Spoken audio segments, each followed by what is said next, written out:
this is in no way to make a joke of anything, but let's say, you know how serious we take Jesus sacrificing himself on the cross. They basically told me to say this.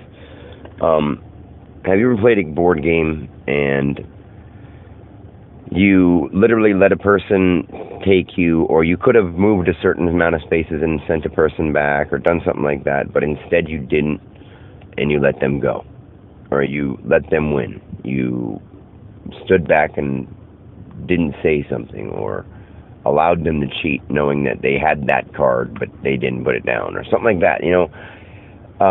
The vibrational spirit that is Jesus, that has played this game so many times as a human being, because we know at least he was alive that long ago, just in our time, okay, in a non-time space continuum. In our time, so many things have happened, infinite things have happened in this amount of time. So the being that is Jesus is not the only person who's sacrificed himself. I mean, that being, or that entity, that vibrational spirit that is Jesus, is me. And everybody that I've been since then was also Jesus. But it doesn't mean that they had the divine sense. They didn't connect like I did. Every other person wasn't Buddha, but some of the lives that I had were after I was Buddha.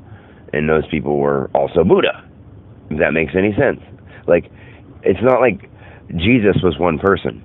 God is everybody. But he's when I say playing the game, like, he invented it, so he's every character. He's not exactly playing it. He's like sculpting the game pieces, you know what I mean? And now he's still sculpting game pieces and making it, because he made the game, and now he loves the game because it's really popular. I mean, Earth game is friggin' awesome. We love it. I love it. When I hurt myself now, I'm like, ooh, that hurts, but I know how it feels not to feel pain. And then it goes right away. And it still may take a while to heal, because I haven't learned that yet. That's why I need to heal my other chakras. And as weird as that sounds, that's how the game works. The chakras are real, and the reason they have colors is because part of the game is colors. Every game you play, they're color-coded. I mean, this is a game, and there are colors, so that we can tell everything apart, so we can separate things, but not make things separate, because it's all part of one big thing. The game, the colors, the people, the characters, the everything, the background. They're all entities that are playing that.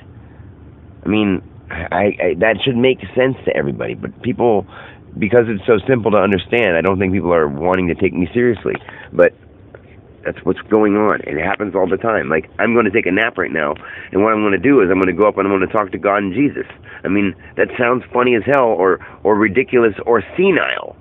But I can tell you anything about Dan's life if you want me to. And yeah, I could take my bread job seriously and not say this kind of stuff out loud to people, but I'm going to, because this is what's happening with life. It's not just my opinion.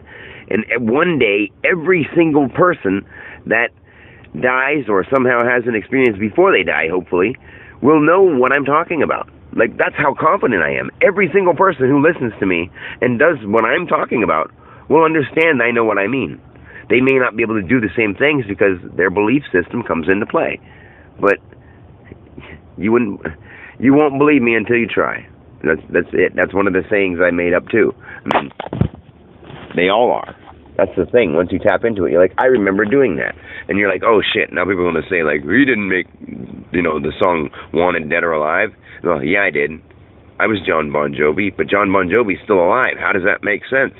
Because the entity that was me created everybody, and the thought patterns that go on in your mind go on in my mind. And because I've heard his song, I can remember how my connection to the original one, it's like going back to it and going down that line. Take a telephone pole, here's a wire going to Dan's house, here's a wire going to John's house. God is a telephone pole in the middle. Dan has a very good connection with God, and Dan wants to see what happened down at John's house without John knowing he's on the line. And God says, okay.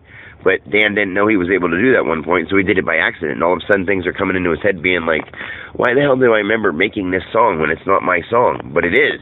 And then the thing in my head says, but it is. And I automatically know to myself, I remember writing this song. So when I say it out loud to somebody else, they're like, what a retard. Why would he say that?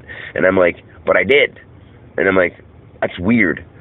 I mean, you know how weird that feels to be a human being who all of a sudden gets some weird stuff like that and remembers writing a song that they wrote, but somebody else that's alive wrote it?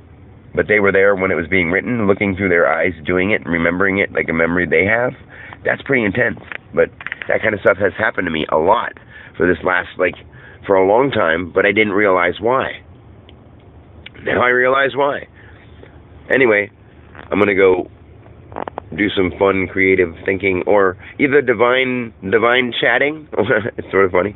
Divine chatting or creative thinking.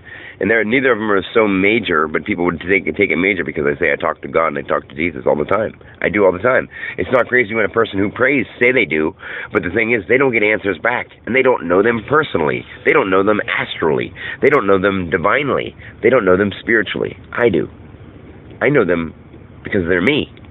So if people wanted to know them, they could talk to me, and I could answer any question they wanted about it.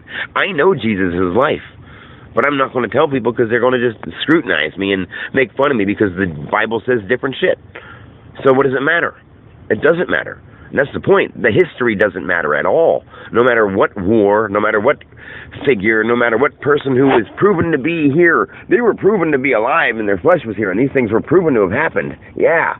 Well, guess what? When I met God and Jesus and I got my quote-unquote upgrade, it was on Easter Day. And I didn't even think it was Easter. I forgot it was Easter, and today's Friday at the end of the week, and I'm like, dude, what day was that? And I got the upgrade, and I believe that I saw Jesus and God, because I wanted to write down the date of it and how long it's been since it happened, and I want to keep track of certain stuff like that in the physical sense, so we know as the date. We had to make up a calendar so we could keep track of stuff, So, I was just thinking about what day it was, and it was Sunday, which was Easter, which I don't even follow Easter. I don't even do that stuff, but I know what Easter came from pagan and that kind of stuff, but honestly, I know what Easter came from before that, but it doesn't matter because all those stories are all true. They're all part of new traditions. Every day a tradition is created or altered, every day. Every time you do something differently or add a different thing to a recipe, it alters it a tiny little bit. So every tradition is just the recipe of tradition. Is a recipe, the ingredients are what you do to make that tradition so, memorable. Anyway, I do need to nap. I keep saying I'm going to nap, and I can't do it because there's too much coming through me. Anyway, there's 7 minutes and 27 seconds. I thought it would take 2 seconds. Anyway, I love you guys. Peace.